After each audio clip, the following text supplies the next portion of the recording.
lied and used fake documents to obtain the interview with my mother.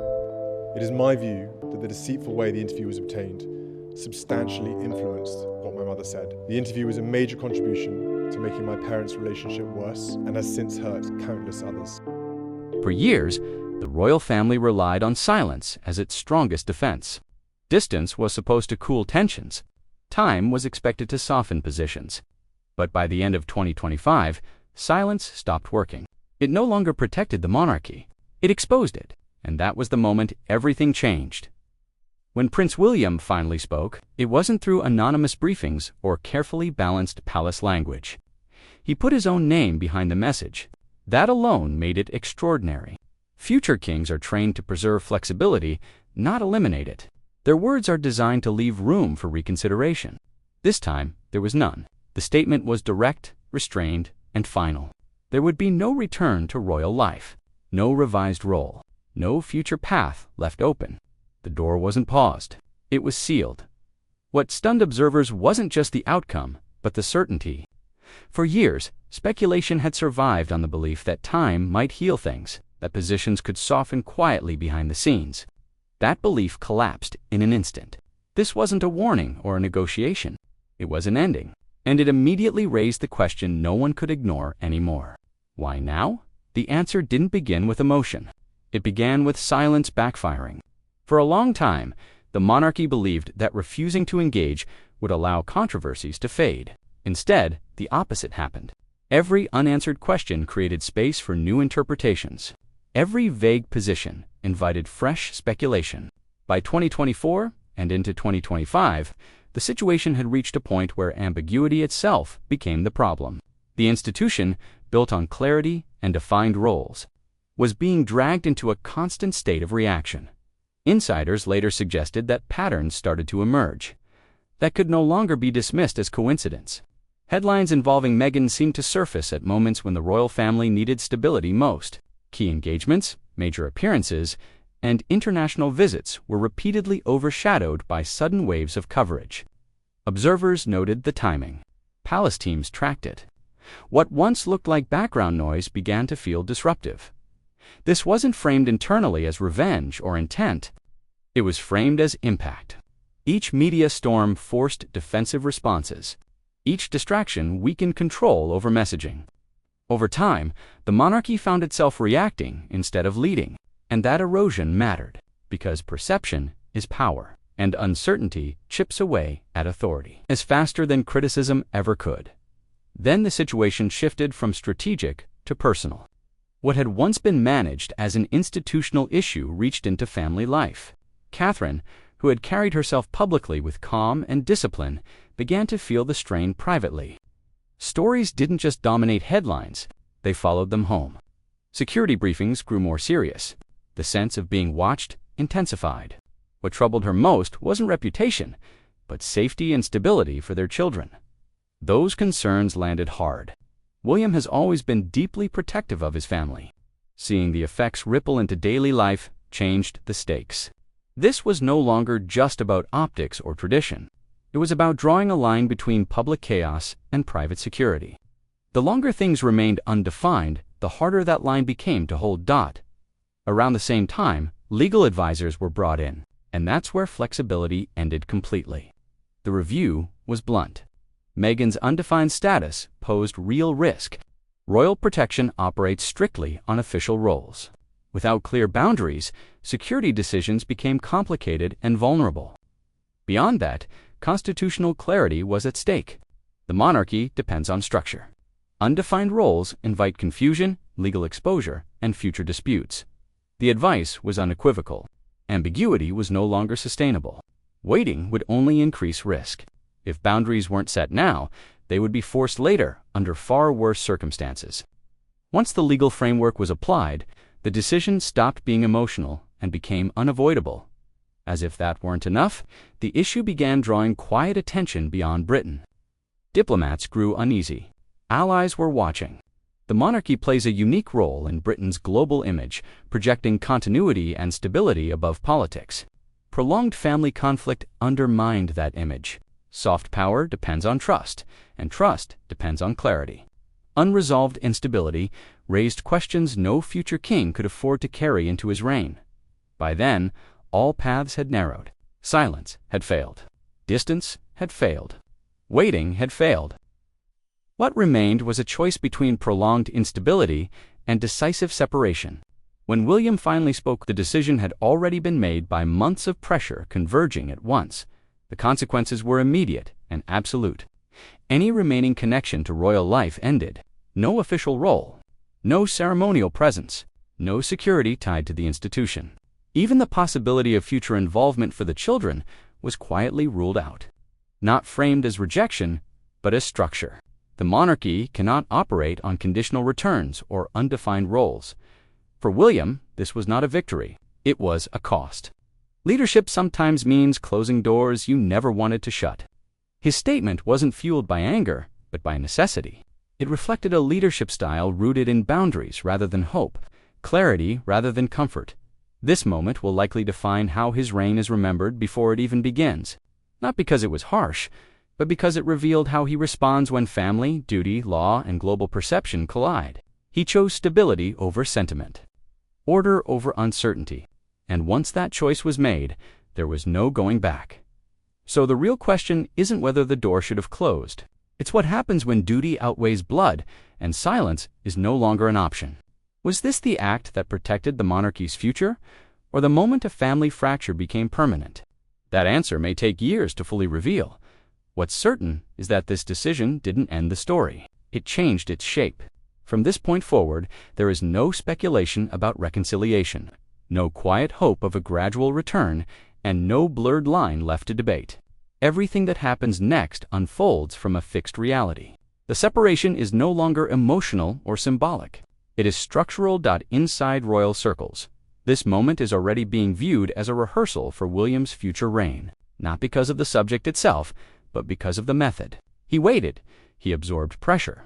He listened to advisors, weighed consequences, and watched how uncertainty spread. And only when every alternative collapsed did he act. That restraint, followed by decisiveness, is exactly how monarchies survive periods of instability. But survival always comes with a price. Family bonds don't dissolve cleanly. Even when lines are drawn for the sake of order, the emotional cost doesn't vanish. It lingers quietly behind closed doors, long after headlines move on. Those closest to the situation understand that this wasn't about winning or losing. It was about choosing which damage could be contained, and which could not. For Meghan, the outcome marked a permanent shift. Any remaining ties to royal structure were cut, not with hostility, but with finality. The institution moved forward without room for reinterpretation. That clarity, while stabilizing for the monarchy, also ensured there would be no gradual fading back into relevance. The chapter didn't drift closed.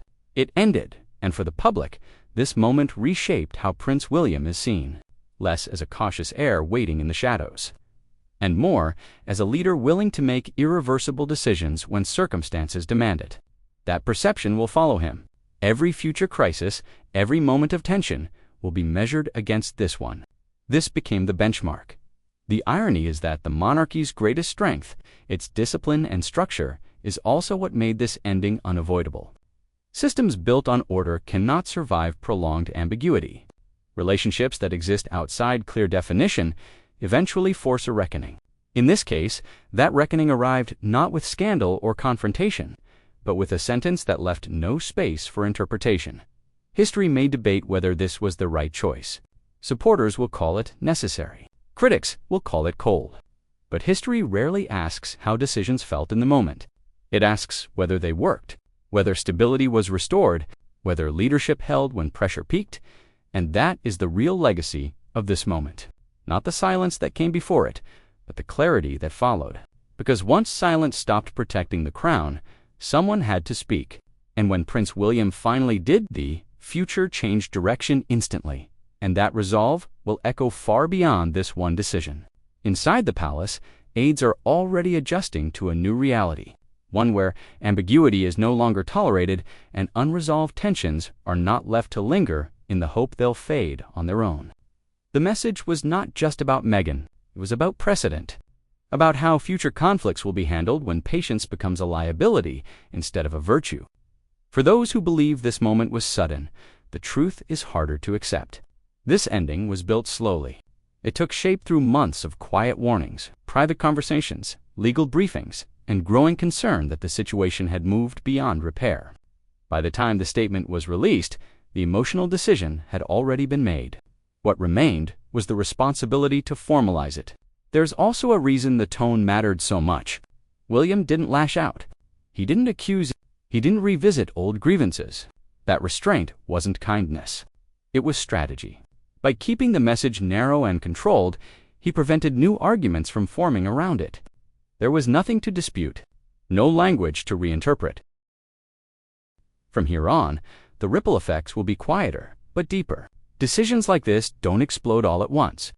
They settle into routines, reshape expectations, and slowly alter how power moves behind closed doors. What changed on that December morning wasn't just a relationship or a public narrative. It was the internal rhythm of the monarchy itself. Within royal operations, clarity brings efficiency. Staff no longer have to prepare for hypotheticals or contingency plans tied to possible futures. There is no longer a need to anticipate surprise appearances, symbolic gestures, or behind-the-scenes negotiations that never fully materialize. Everything is cleaner now, even if it's colder. And in institutions built to endure centuries, cleanliness often wins over comfort. That shift also affects how trust is distributed. Silence used to be interpreted as patience. Now it's understood as risk. Future disagreements, whether internal or external, will likely face faster resolution. Not because emotions run higher, but because the cost of delay is now fully understood. This moment quietly reset the threshold for intervention. There's also the public dimension that will unfold slowly. In the months ahead, audiences will recalibrate. Some will harden in support, others in criticism, but most will adjust to the new normal. What once fueled endless debate will lose oxygen. Stories without uncertainty struggle to survive. And without speculation to feed on, attention naturally moves elsewhere.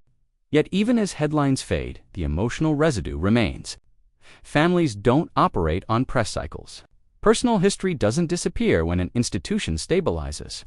The absence created by this decision will be felt most in private moments, in milestones that pass quietly, in paths that no longer intersect. That's the part no statement can address. What makes this chapter especially revealing is how it reframes leadership itself. Strength here didn't look loud or forceful. It looked restrained, delayed, and ultimately decisive. The choice to wait until every option collapsed wasn't indecision, it was calculation. And when the move finally came, it was irreversible by design. This approach sends a signal far beyond the current situation. It tells advisors, officials, and observers that future leadership will not be reactionary. But it also won't be endlessly accommodating. There is a limit. And once that limit is reached, clarity will arrive swiftly and without negotiation.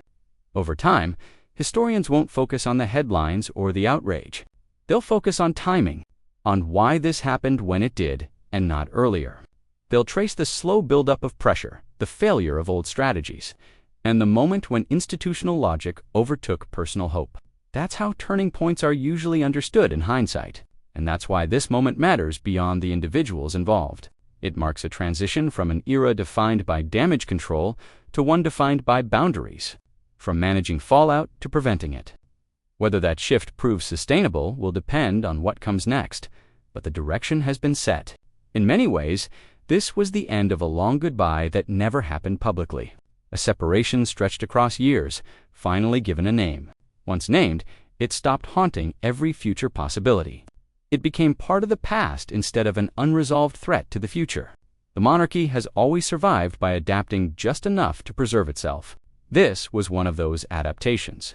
Not dramatic enough to feel revolutionary, but firm enough to be permanent. The kind of decision that only makes sense when all other paths have failed. And as time moves forward, this moment will quietly stand as proof that when the balance between family and institution finally tipped, the institution won, not because it wanted to, but because it believed it had no other choice. That belief, more than any headline or reaction, is what truly closed the door. And even with that belief firmly in place, the silence afterward carried its own weight. There were no follow-up explanations, no emotional clarifications, no effort to soften the impact once the words were out. That restraint was deliberate. In moments like this, adding more only creates cracks. The absence of further comment wasn't avoidance. It was reinforcement. The line had been drawn, and stepping back from it would only weaken its meaning. What's often overlooked is how rare this level of finality is within royal history. Most family rifts fade into quiet distance, managed through time and unspoken agreements. This one didn't. It reached a point where unresolved tension began to affect the system itself. When that happens, tradition no longer offers cover. Action replaces patience, and that transition is never gentle. Behind closed doors, this moment likely triggered a revaluation of how future conflicts are handled. The monarchy has always balanced human emotion against institutional survival. But this episode exposed how fragile that balance can become when boundaries blur for too long. Lessons were learned the hard way, not about loyalty or blame, but about limits. There's also the generational aspect that can't be ignored. William's approach reflects a shift from how similar situations were handled in the past. Earlier eras favored endurance at almost any cost. Let time absorb the damage. Let silence smooth the edges. This time, silence failed. And acknowledging that failure may be one of the most consequential parts of the decision. As years pass, the public may remember this as a single statement. A headline moment, but inside the monarchy, it will be remembered as the point where uncertainty stopped being tolerated, where unresolved relationships were no longer allowed to drift forward indefinitely. That internal memory matters far more than public reaction. What remains now is adjustment, a recalibration of expectations on all sides. The institution moves on with clearer structure. Public attention eventually shifts, but the emotional reality settles slowly, unevenly, and mostly out of sight. That's the part history never fully captures. In the end, this wasn't about erasing the past. It was about preventing the past from endlessly rewriting the future. When William chose clarity, he chose to absorb the immediate pain rather than allow prolonged instability to define what comes next. That choice, once made, reshaped everything. And perhaps that's the quiet truth at the center of this story. Not that a door closed, but that it stayed open for too long. Long enough for uncertainty to grow roots.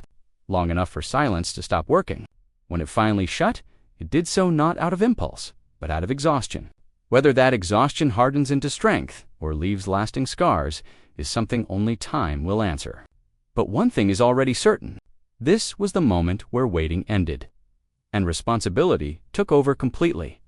From this point forward, the monarchy enters a quieter phase, but not a simpler one. Stability doesn't arrive all at once. It settles gradually through routines that no longer need to account for uncertainty. Schedules stop being planned around potential disruptions. Messaging no longer leaves space for reinterpretation. In many ways, the institution exhales, even if the cost of that breath is felt deeply behind closed doors. What follows decisions like this is rarely dramatic. There are no grand reversals or sudden reconciliations. Instead, there is distance. Clean, unmistakable distance. Over time, that distance becomes normal, then expected, and eventually invisible to the public eye. But invisibility doesn't mean absence. It means the story has moved out of view. Inside the royal family, this shift likely changed how trust is measured. Not in terms of affection, but in terms of predictability. The institution depends on knowing where lines are, who stands where, and what can be relied upon.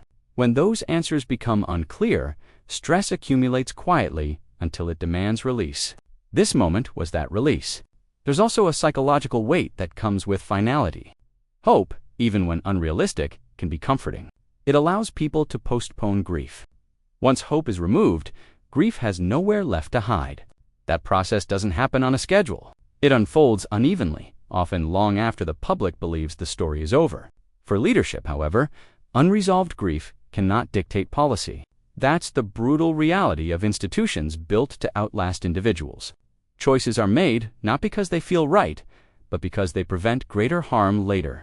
This is the kind of responsibility that rarely earns gratitude in the moment, but often defines legacies in hindsight. Years from now, this episode will likely be revisited during moments of future tension. Analysts will point back to it as evidence of a shift in approach. Not a break from tradition, but a recalibration of it. Tradition survived, but it adapted. And adaptation, is how long-standing systems avoid collapse. The public may continue to debate motives, fairness, or blame. That debate will never fully settle because it's fueled by emotion rather than structure. But institutions don't operate on emotion. They operate on sustainability. Once that became the priority, the outcome stopped being negotiable. In that sense, the statement didn't create a fracture. It acknowledged one that already existed. It gave shape to something that had been drifting, unnamed, and increasingly dangerous. Naming it allowed the monarchy to move forward, even if the direction was painful. What lingers most is the understanding that this wasn't about one moment or one person. It was about the cumulative effect of years without resolution, about what happens when patience is mistaken for strength and silence for control. Eventually, both run out. When that happens, clarity becomes the only option left. Not because it's kind, but because